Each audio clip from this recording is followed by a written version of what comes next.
codenamed the Katana. This new system would later be known as the Dreamcast. I was completely excited at the prospect of a next-generation platform from Sega because it was clear that we had struggled with Saturn. The Sega Saturn was a miserable failure for Sega, and they really wanted to get back into the race. So they put out the Dreamcast way before any of these next-generation systems came out. But would gamers trust Sega after all of their past failures? Definitely what Sega was trying to incorporate into the Dreamcast, what they learned from the Saturn, was a broader audience. They were trying to make it a gamer machine for everybody. I mean, they were really trying to shift gears there. It was a really crucial time for Sega. But it was also clear that the company had every intent of rejoining the battle, and we were all ready to rejoin the battle.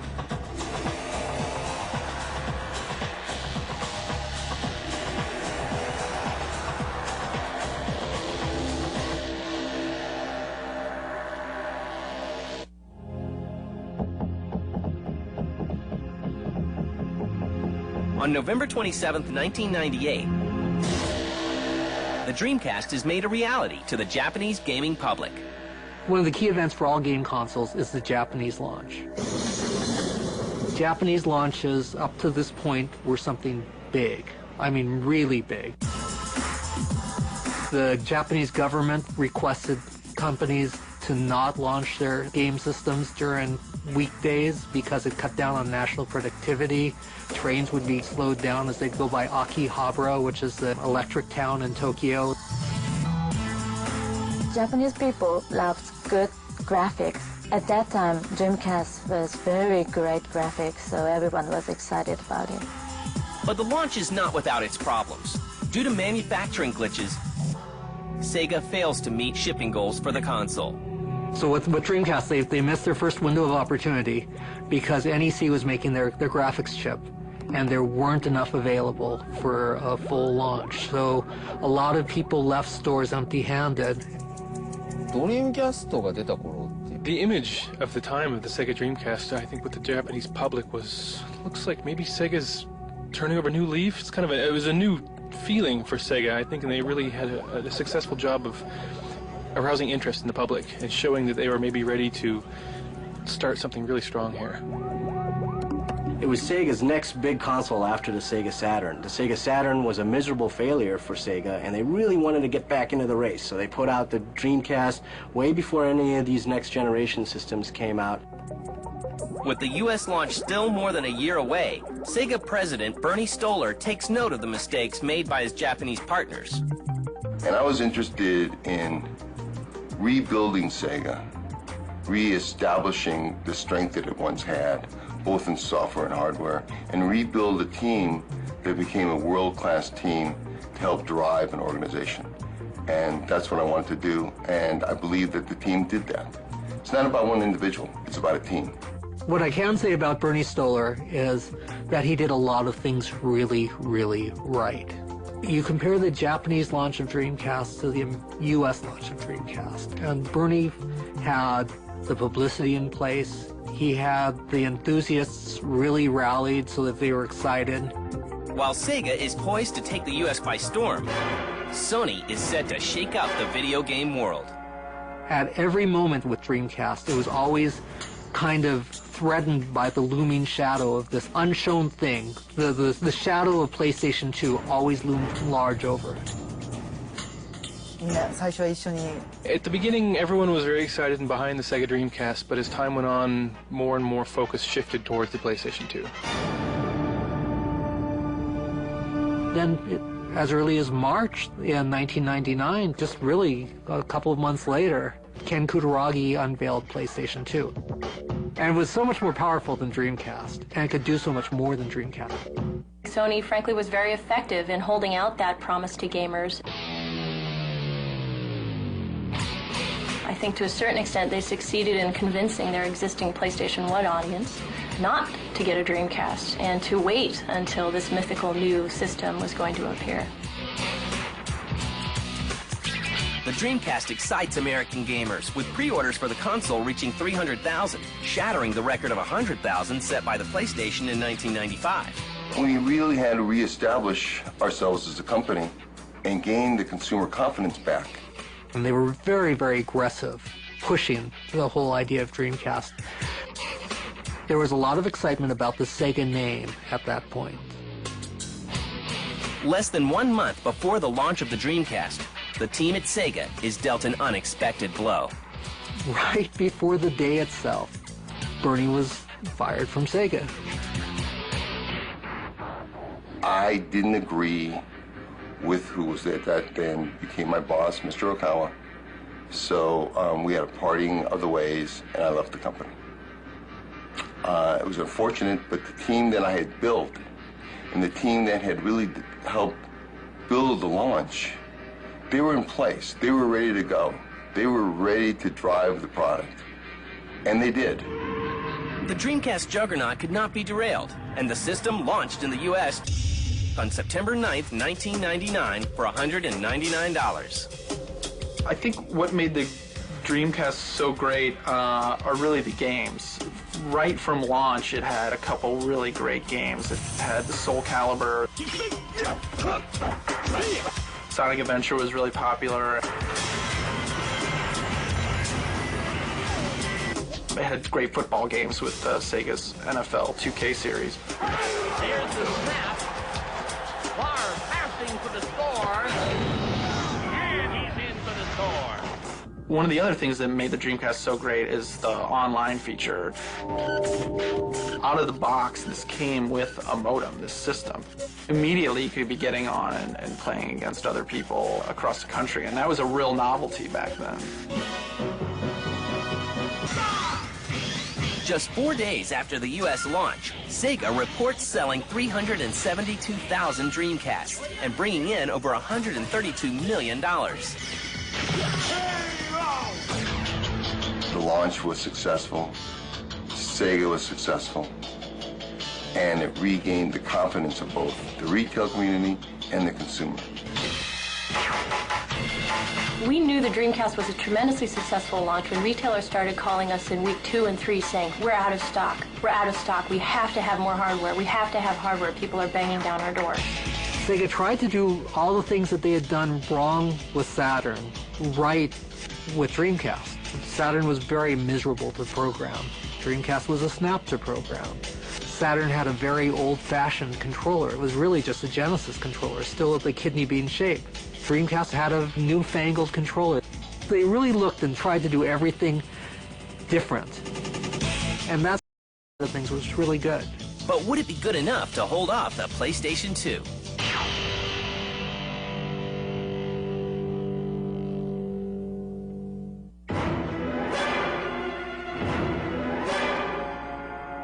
On October 26th of 2000, the heavily hyped PlayStation 2 is unleashed on the masses. The first year of PlayStation 2, the biggest hit on PlayStation 2 was Matrix. People were watching the movie. They weren't playing the game. PlayStation 2 sparked the DVD market in Japan. DVD hadn't caught on in Japan.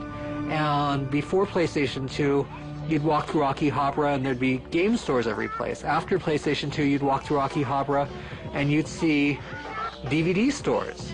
And if you walked into these DVD stores, they were demonstrating movies using PlayStation 2. The Dreamcast would have been a bigger player, in my opinion, had it had a DVD player installed from the get-go. Sega looked over its shoulder and they realized they had lost Japan. There was no resurrecting Japan. They might have been able to hold Japan if they'd had a DVD player in there. Because, you know, in the early days for PlayStation 2, PlayStation 2 was the cheapest DVD player in Japan. And if they had had that distinction, they might have been able to hold on. PlayStation 2 sales hit $165 million in its first 3 days. And the Dreamcast suffers. I mean, it was just silent. Dreamcast sat on store shelves. No games did that well again. Even good games just kind of sat there and people took them, but it was just somebody turned off the light. It was a big hit with gamers, but unfortunately it wasn't really, commercially viable. It came at a sort of awkward time and right before the release of the PlayStation 2. So unfortunately it didn't sort of build the fan base that it could have. Sega, you've got to understand, is hemorrhaging money as a company. They realized that if they could sell 4 to 5 million units worldwide, that they could still have a profitable market. They could last a little longer. Sega catches a break in December of 2000 when Sony can only ship half as many PS2s as it planned for the holiday season. We had a crew of people who were very into being the underdog. I'll allow you to die like a warrior. Oddly enough, becoming the underdog almost galvanized us further. It really brought us together as a team because we knew exactly what we had to do. And they thought, you know, we drop our price, we come out aggressive with all kinds of things, including you could have a free Dreamcast. And it wasn't enough. They pushed. And at the end of Christmas, they hadn't made headway. What are you saying? Rumors started coming out that Sega was no longer manufacturing Dreamcast. No! And I remember interviewing Charlie Belfield. I said, the rumor is that you're going to discontinue. And he said, no, that's not true. And I said, are you manufacturing them now? And he said, no. And I said, how much inventory do you have? And it turned out that there was more inventory in the channel and in their warehouses than there was sold. And I said, okay, that doesn't look good. Charlie, when will you start manufacturing again? And that was when Charlie said, you know, we have no plan to start manufacturing again. And that was the first time Sega came out and officially announced that, yeah, we've discontinued. It was a real crush to the egos of everybody. I mean, I remember I was in the meeting where we were told that the Dreamcast was not going to continue, and everyone just was silent. Everyone was just speechless. You know, no one said a thing. It was just very heavy, very oppressive. I don't know that Sega could have done anything differently to really save the Dreamcast. The biggest nail in their coffin was Sony really pushing the PlayStation 2. To the delight of gamers around the world, Sega announces that they are going to create games for all consoles.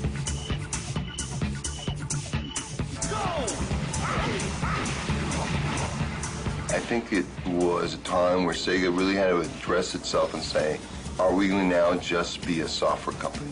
And if we are going to be a software company, is the team that we have here going to be one of the best organizations to build great software? Because that's going to have to be our focus. Come on, let's begin. And that's going to have to be our drive. And that's how we're going to be able to survive. Go!